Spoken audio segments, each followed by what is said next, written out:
Welcome to my channel BornToReddit. Am I the a-hole for going to the police over a prank? Throw away for anonymity's sake in case this does go further.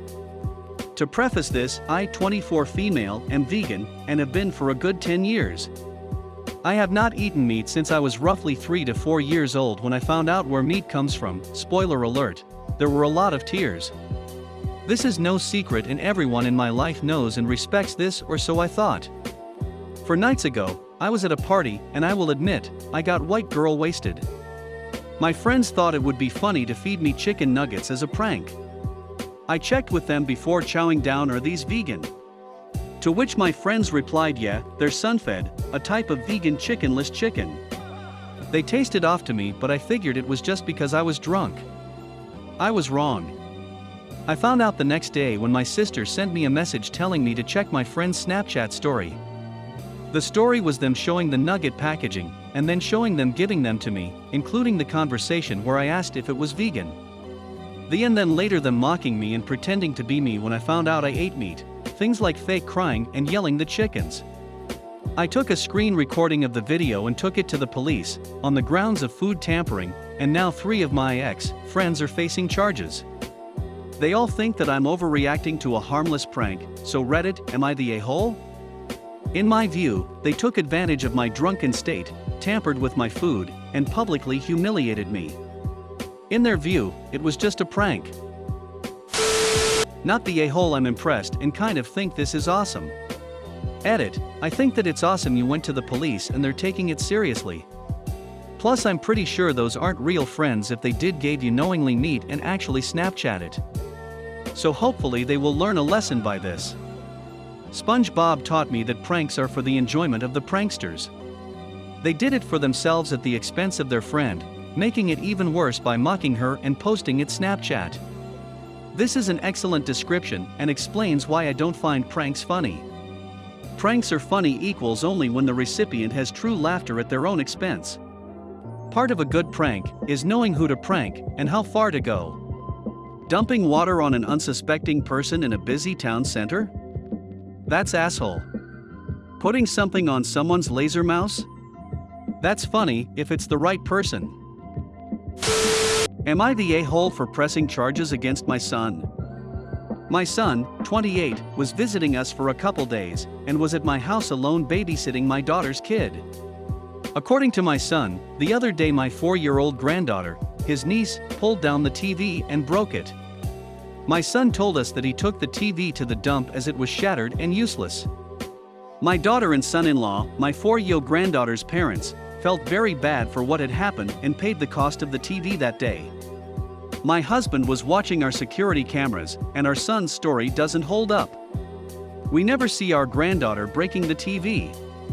All that we see is our son taking away the TV that is not shattered. We asked our son about this, and he said that the security camera must have cut out the part that shows our granddaughter breaking the TV.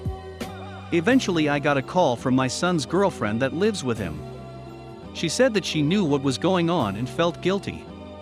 She basically told us that our son had made up the story about the TV breaking and stole it and took it to their house to watch. I filed a police report and his girlfriend let the police into their house to get us our TV back. We do plan on pressing charges against him. He stole our TV and made my daughter pay for it. That is messed up on so many levels. Am I the a-hole for pressing charges? Not the a-hole at all. If you don't press charges, he'll think he can get away with stuff like this. Not cool. Frankly, you're not only not the asshole, you absolutely did the right thing and should be praised for it. I'm glad his girlfriend had the integrity to come clean. If it's his first offense, he can plead down to a misdemeanor and get some community service, and hopefully learn his lesson before does something that gets him years behind bars. Yeah, how could you be the a-hole in this situation? He's an adult and you can't punish him like a child, he needs to have adult consequences. You would think it would be that easy to see, OP isn't. But my ex-MIL was the type to think anyone who would have their son/parent/so arrested would be an a-hole, even if they absolutely deserved it. Some people have a very disturbed viewpoint on what loyalty means. It strongly depends on culture. In Latin cultures, most of the people wouldn't press charges at all, and it's the norm. You handle family issues on the inside. Am I the a-hole for ruining game night by telling the truth? A few nights ago, I hosted a game night for a small group of friends. We had all been quarantining and following the proper guidelines in my county. It was only going to be 5 of us, including me, but one of my friends texted me last minute that she was going to bring a co-worker from work, Matt fake name. Fine with me. We started playing a card game where you answer questions about yourself. Based on the level 1, 2, 3, the question could be extremely surface level, EX what's your favorite color, to something deeper, EX what characteristic of yourself do you not like about yourself? Everyone was enjoying themselves, and I was happy with the way things were going. Cue a question I drew, what's the hardest thing you've ever had to go through? Some backstory, my sister passed away a few years ago when I was still in high school. I was pulled out of class and flew immediately to her college and watched her die in the ICU. Needless to say, this is probably the hardest thing I've been through. 3 of my friends in the group knew about this, the other 2 and Matt did not. I didn't want to bring the mood down, so I answered that the hardest thing I'd been through was transitioning going to a college in a different state where I knew no one. We were all ready to move on, but Matt immediately piped up and said, "Wow, if that's the hardest thing you've ever been through, you live an extremely privileged life." Everyone got quiet. Now, if he had said it jokingly, I probably would have let it go and moved on. However, the way he said it was in a very condescending and patronizing tone, and I will admit, it rubbed me the wrong way. Instead of letting it go, I said, well, the hardest thing I've ever been through is seeing my sister die in the ICU, and having to watch her being lowered into her grave when I was 17. I just didn't want to bring the mood down. If things were quiet before, they were dead silent now. Matt mumbled an apology, but game night ended shortly after. After my friends all left, my friend who had brought Matt texted me and told me I was a jerk for making Matt look bad, and I could have just let his statement go. I do feel bad about what I said and being the cause of game night ending so soon, but I also feel like I was just making a justified statement. Am I the a-hole? Not the a-hole. Matt made Matt look bad. There seems to be a trend today of social circles and families wanting to protect the peace by having someone else acquiesce to the actual asshole in the situation. Matt should have minded his tongue, but chose to be a jerk instead. He got what was coming. That's not a today trend, lol, that's been a trend since civilization. Am I the a-hole for deleting my son's Minecraft world? I have 2 children, a 9-year-old son and a 6-year-old daughter. My son had a Minecraft world where he built quite an impressive castle on an island, which he was very proud to show to me. Since school was cancelled, he has had issues with waking up on time. He is supposed to wake up at 7 each morning, but for the past month he has been sleeping in until about 9 or 10.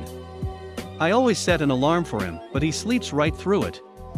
I don't wake him up because waking himself up is a skill that he needs to learn.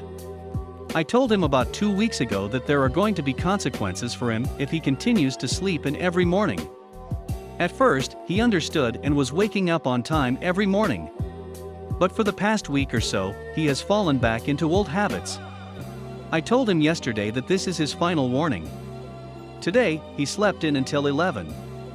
So I followed through with my warning, and went on the computer and deleted his favorite Minecraft world. I also took away computer privileges for the next month. When I told him, he started screaming and crying. He told me that he spent a whole year working on that world, and he's very distraught that he's never going to see it again.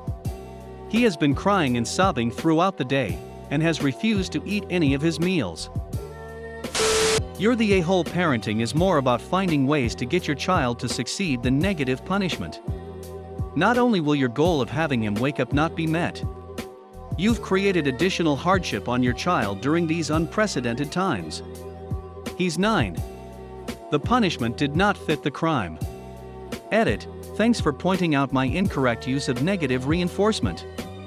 You're the a-hole. I'm so sad for your son, OP.